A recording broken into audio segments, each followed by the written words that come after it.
All right, guys, we're back. We're in spot number two. Uh, I was trying to get set up. I had one bite before I could even get the rods in the water. I missed him. I caught another one before I could get the live stream. I'm sorry you didn't get to see the fight, but I will show you the fish.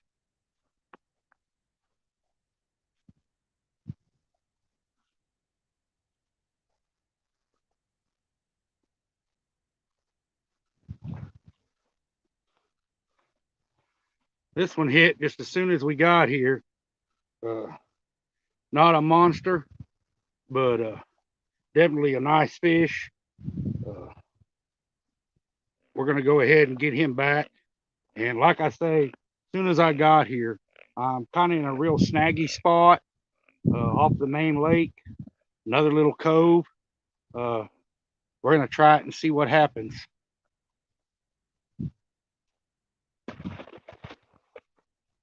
That one is gone. He's off to swim around. I'm going to get another bait on this one, throw it back out here. Uh, hey, Art, uh, I'm not throwing out very far because of all the snags, and they're up between this brush line and the bank. So that's the second bite and the first fish. So I'm gonna get another bait on here, throw it out, and try it again.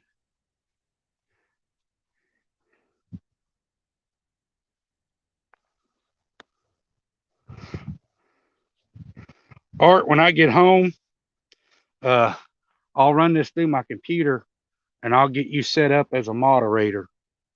I tried that last time on my phone and ended up blocking you by accident. I don't want to do that again. I'm gonna get this one baited and get it back out there. The other spot I was at, sat there 2 hours, didn't even get a bite. I've had that one bite and then this fish within 10 minutes. I just barely got set up. Hey, Mad Catter.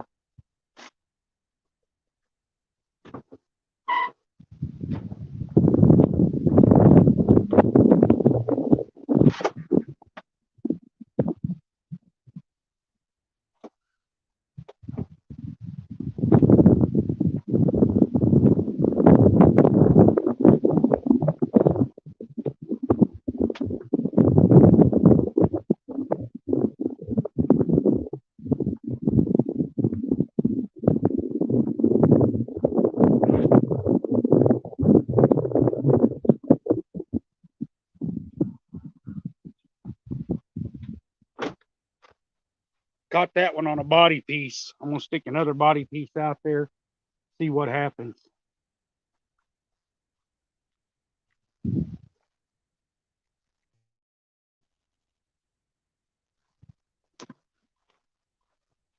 Like I said, I'm not casting very far out there, trying to stay out of that weed bed.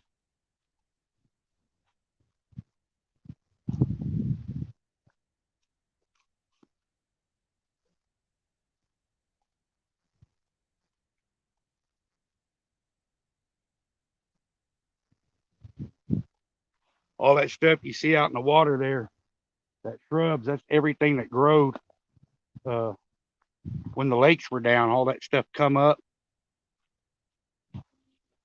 Kind of makes it hard to fish from the bank. You got to look for spots and try and find holes in the weeds. That was exciting. Yeah, I've got a body piece on that one's the one that I caught that fish on. I've got a body piece on another one. And I've also got two head pieces on uh, Mad Catter.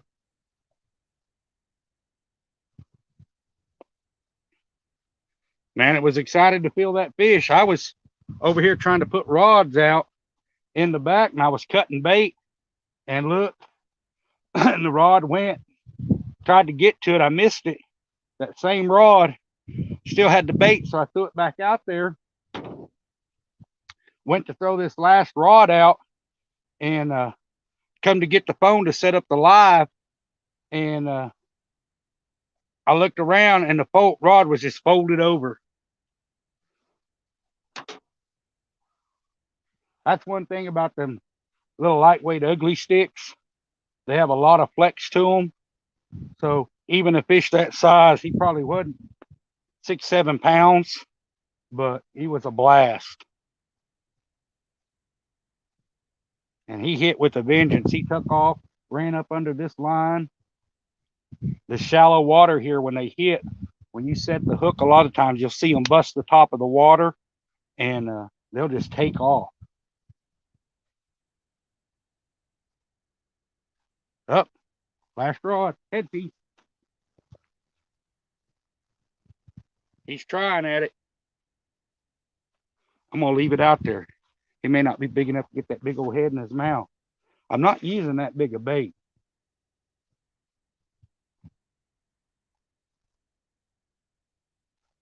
That far rod over there, he definitely hit it. I'm gonna leave it alone for a little bit. See if he comes back to hit it again before I try and bring it in and check the bait.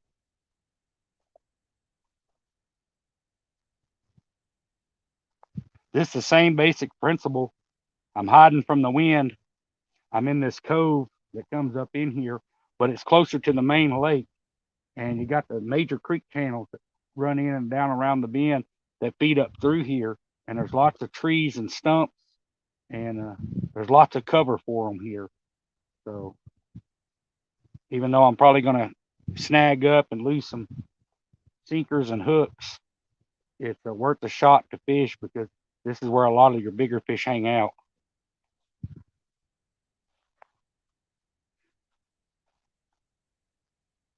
Man, that was fun. Like I say, I'm really out today because this is my last day before the cold fronts hit and knock our temperatures back down into the middle 30s for highs. So I'm going to soak up everything I can.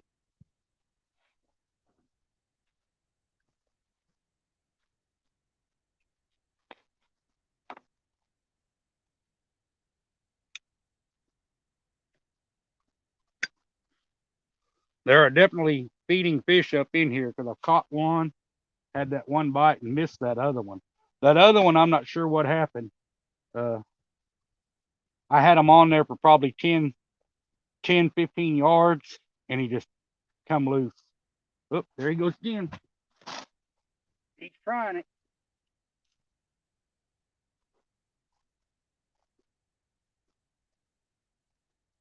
We're going to sit here and see. He does that again. I'm going to reel down on him and try and get that circle hook into him.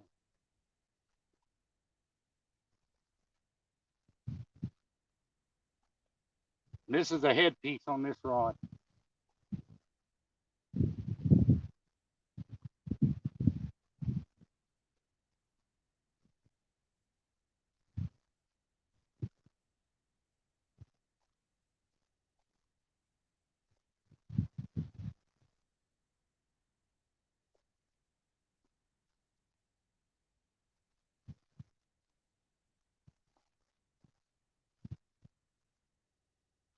He's hit this one twice.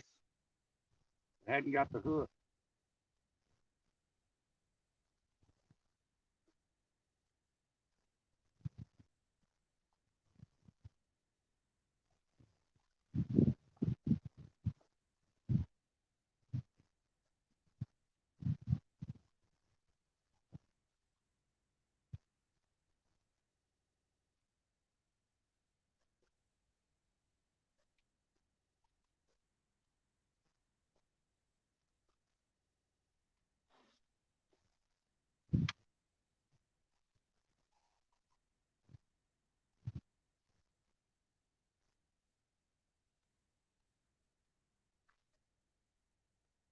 I'm going to leave it out there just a little bit before I check that bait. He's hit it twice.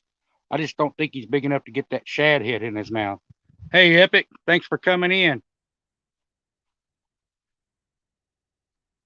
I think a lot of the times, guys, these smaller ones, they're hitting the bait, but they're not getting it completely in their mouth. So they never get the hook. A lot of my head pieces I hook through the nose, and I think they're hitting the body of the shad, and You could see he pulled that rod pretty good, but he never got the hook. That first one was big enough. He had no problem. He just sucked it down and went on. Definitely glad I moved. I spent 2 hours at the last spot, never got a bite. I moved over here, and I've been here 10 minutes and already missed two and put one on the bank. So don't be afraid to move, guys, if you're not getting bites, because just because they're not biting there doesn't mean the fish aren't biting.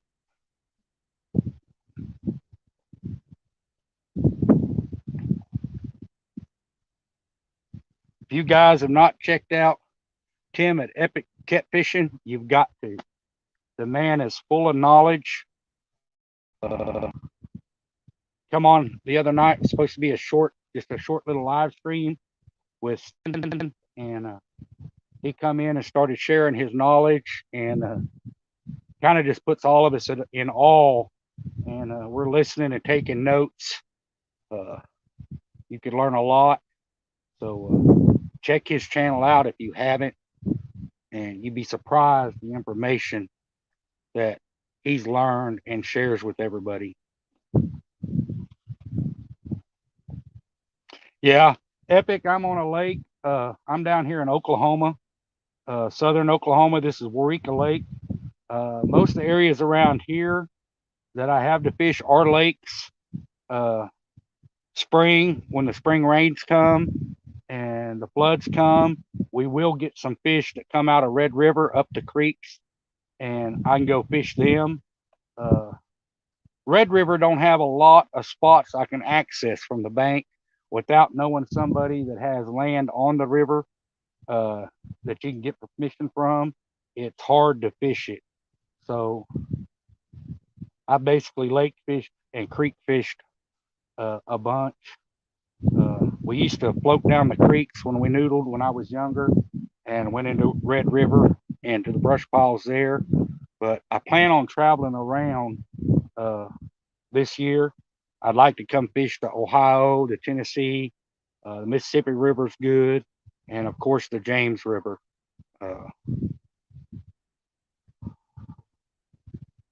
I know it's not always like that, but that James River seems like it's got big fish around every bend.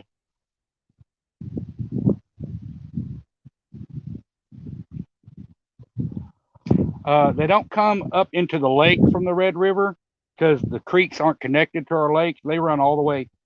Our East Cache and West Cache and Main Cache Creek, they don't run into Waurika Lake, the lake I'm on. They'll go all the way up to Lawton. And that creek, when it's flooded, all the way down from there, from the dams of those lakes down, then fish will start coming up, and you can catch them. Catch a lot of big fish coming up out of the river into the creek.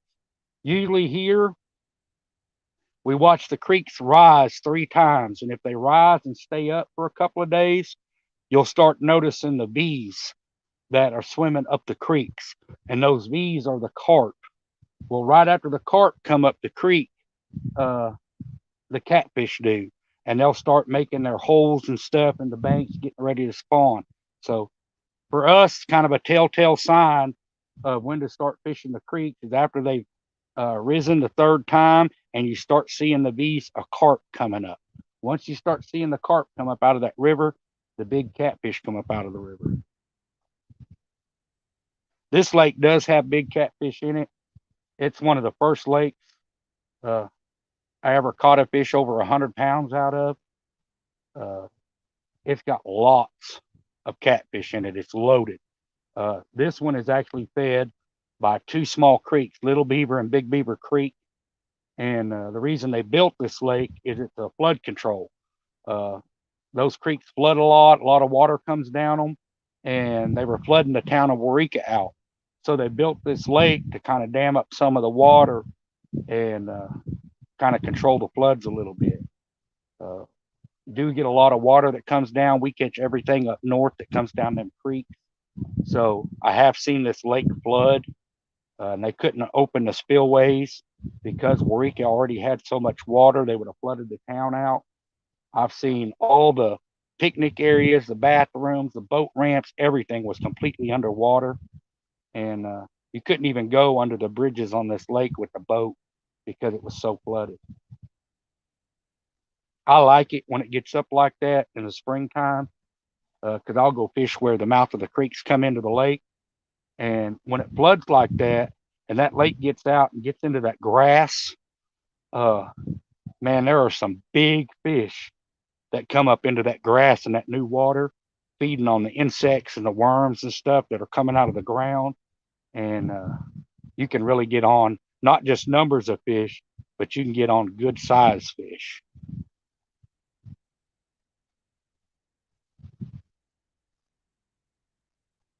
I'm trying to get CPR started down here. There's a lot of guys that run jug lines and trot lines and stuff on this lake. And, it's nothing for them to catch 30 and 40-pound catfish out of here. But if they keep taking them out of the water, uh, pretty soon you're not going to have them 30 and 40-pound catfish to be caught because you're basically getting what comes out of the creek and what spawns in this lake. They do stock this lake constantly. They do great as far as maintaining the lake and making sure there's fish in it. But it takes a long time for that catfish to get to 30 pounds. And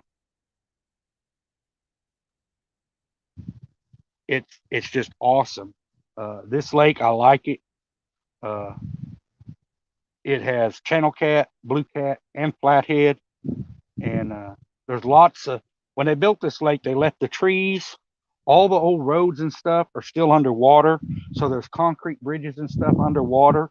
And man, them fish love, the big fish, they love to get up under them concrete bridges and stuff. So if you know places to fish, you can catch big fish. Just to the left of me here, there's a bridge and there's a small island out in the water.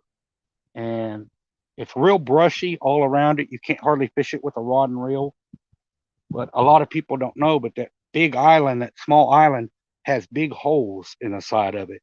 And there are 30 and 40-pound uh, silver cat or blue cat and flathead that will make their home on that island because it's close to the deep channel, the main creek channel that comes through.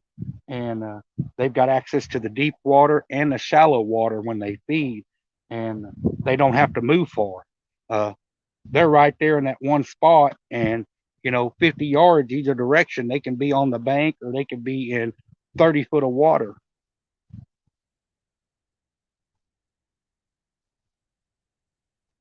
This spot, I've always liked it. Back, I'd come out here with my boat and stuff. You could tie up in these trees, follow that creek channel, and catch a lot of catfish in that creek channel, especially like if the creeks are running and the water's coming in. That moving water, that current under there, it attracts them fish and they'll travel that creek channel. And there's fish that come way up from the dam in that new water and they'll swim all the way down this creek channel. And right up here in this tree line, it turns and heads back north. And you get up there and there's a bunch of shallow flats where Little Beaver Creek and Big Beaver Creek come into the lake at. And during the spawn time, those fish will pull up on them shallow flats. And, your deepest water is probably like 12 foot, but most of it's 4 to 5 foot. And then it comes up into the shallow. And it's got a good hard bottom. And for some reason, they really like to spawn there. And if there's any water coming in on them creeks feeding it'll set the fish on fire. It'll just turn them on.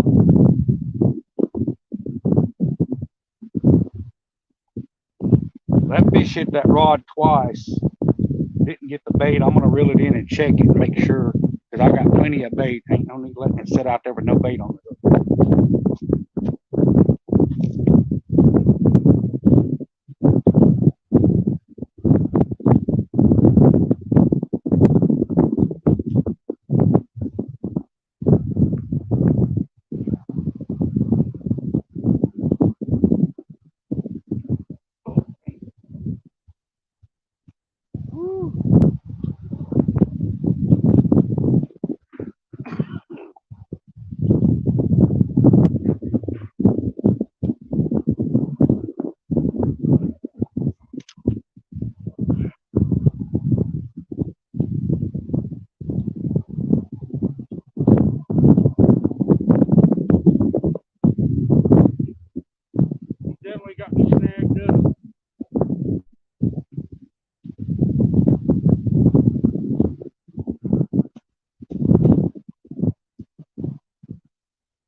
Well, he had me snagged up. I finally broke off. I'm going to retie this one. That's one of the downfalls on these 7,000 IC3s. I've got 40-pound main line, and I'm running a 60-pound leader line. And when they get you snagged up, it's not easy breaking it. Now mono.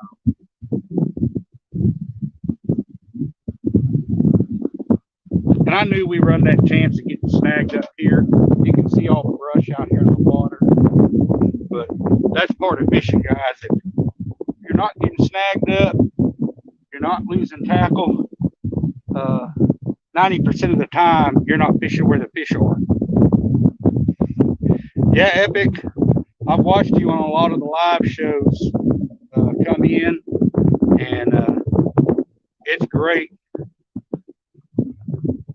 I love all the knowledge you share with everybody. Hey, Big Slim. Those of you that's coming in, I missed two, I've landed one, and I just broke off. So I'm fixing to retie, rebait it, and see what happens. I know the fish are over here, so I'm going to keep going after them.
On my swivel, I modified it, improved clinch on, pulling it through, open it, leave it on about 5-6 inches of tag in, and on this one, I'll twist it 6 6 or 7 times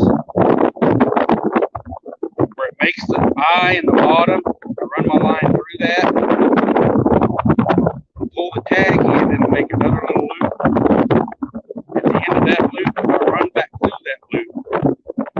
And of course, you know, you've got to loosen it,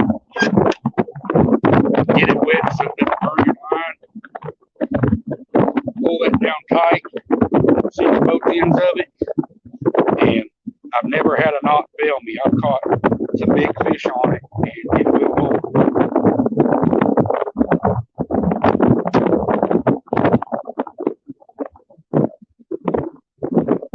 On my leader, when I tie my leader, I use the no-knot snail.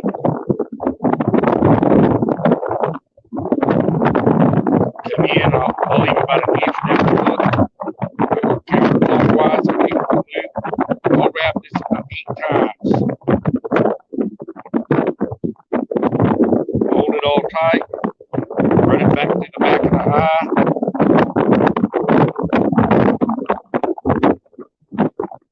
And cinch it tight.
My leaders will vary too, guys. Some of my leaders I'll leave long, especially if I'm using live bait. I will fish with a longer leader. But with cut bait, I usually go about 18, 24 inches, and that's the length of my leader.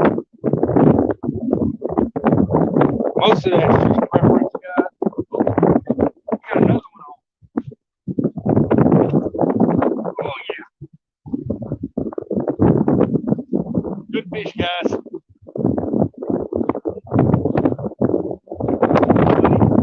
Oh yeah, he's pulling drag. He's pulling drag. We got a good one on, guys.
success, guys. I don't know that. This window quit blowing y'all around.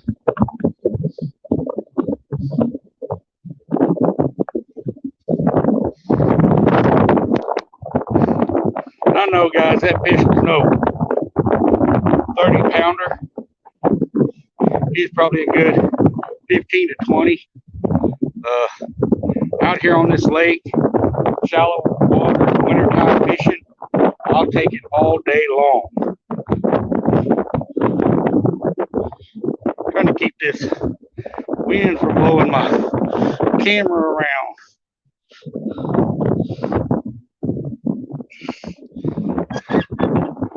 All right, now I got 2 rods to bait up. Get back out in the water. I need to finish tying this one. That fish kind of interrupted. Guys, that fish probably wasn't in 3 foot of water, but the sun's been up. It's warming these backwaters up, and when that water temperature starts to rise, it will come up in there to feed, and that's what we're after, is a feeding catfish. If they're not active from the bank, they're not going to do us any good. We got to have fish that are actively feeding, and as you can tell, great way to do it. That fish right there that I just caught, let go, guys, put them all back. Some people, they don't have fish that size in their current catch. That is a tricky fish. So,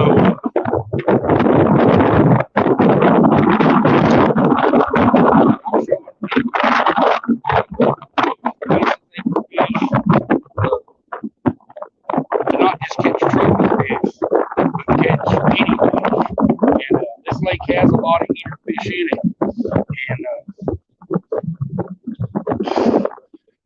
it's great for people to come out and camp. Lots of campsites and do some fishing. And enjoy some time with the family. All right, guys. I got to get both of these rods back rated up back in the water.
Bend in my line.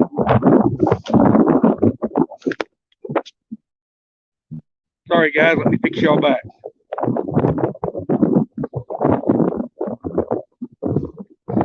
Trying to get it to where that wind's not blowing y'all around so bad.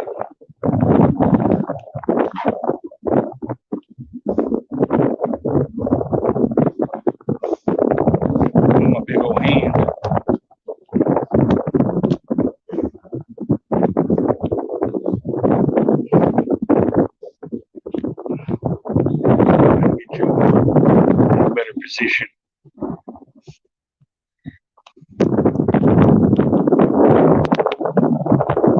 Yeah, sunfish, the wind's trying to pick up, trying to hide from it. It just keeps following me. The fish are biting though. They started to finally hit. I've changed to a different spot, but I don't know if I'm going to be able to stay recording because of the wind. It's coming through pretty bad. I moved from that other spot, wasn't having any luck, and in this spot here, we've already caught two, one about 8 pounds and one about 20. Didn't weigh them, I just stuck them back. And I missed a couple. I'm just now getting baited back up and getting back out there. I've only been here about 30 minutes.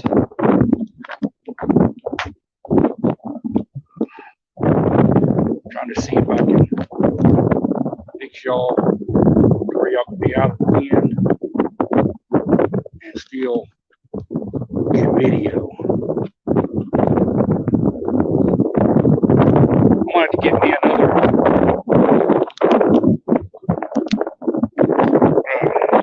attachment to hold my phone. This one's getting kind of wore out.